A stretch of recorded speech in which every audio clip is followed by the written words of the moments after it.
In fact, 5,000 of them usually live a very peaceful life as farmers in this valley north of Sacramento, California. One of the most successful Sikh farmers is Didar Bains, who came to America in 1958.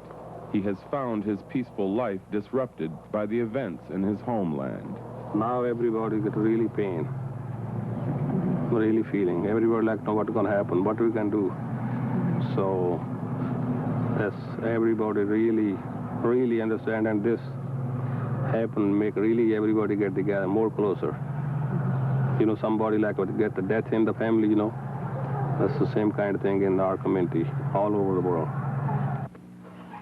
Hari Everett has lived in a world of books since coming to the U.S. in 1954. A teacher, a librarian, and secretary for his temple, he now finds his community full of anger and frustration. I think is oozing out through their eyes, through their voices, through their gathering. There's only one topic which is pretty hard these days, and that's, oh, if I were there.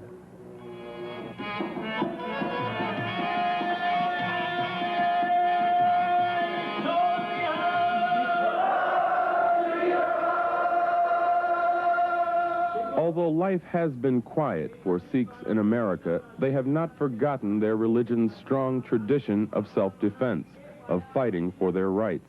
The swords today are symbolic. The anger is not. We are demanding justice. We are demanding our rights. Same as any independent person, born free, will also live free. With this mistake... We don't want to stay under that government, because they are criminals. So we're going to fight. We never fight before. We just ask our demand. So we want the freedom. Before the invasion of the temple, the Sikhs in this community had differing opinions on the situation in India. Very few of them were willing to call for a separate Sikh homeland. Those who did were often scorned as dreamers. But now, when Didar Bains asks for a vote on whether Sikhs should be free, the response is unanimous.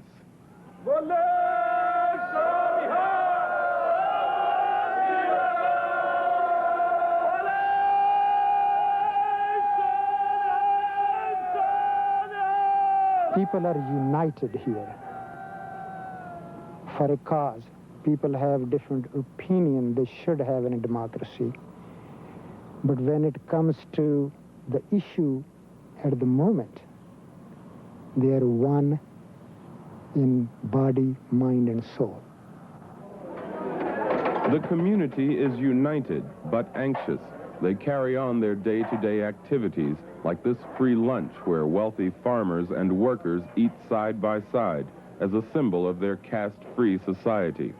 But the tension is just below the surface. They scan week-old newspapers mailed from India. They monitor the shortwave radio. And when they hear that a reporter is in town, they all gather round to hear the news and to make sure the truth is told. Right now, what's going on in the papers, what they are saying in the papers, is not a true story what's going on in India, in Punjab. So far, the California Sikhs have held 2 demonstrations, but the Indian government suggests that they are doing much more, that they are financing the revolution. I don't care, they can accuse before, but I never sent any money before. So now, we have to organize ourselves. Then we'll have to see the Sikhs free from the Indian government. We want freedom. At last Sunday's meeting, they raised $100,000, money they say will be spent in America to defend the Sikhs. Indira Gandhi, that family been running the country last 35, 37 years. I think she had her share already enough. So we can't live under her no more. So now we're going to show her what we want, you know. Before she accusing, totally wrong.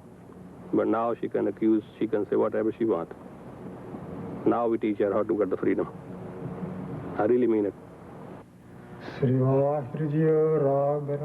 Even one of the quietest voices in the community agrees that the fight isn't over.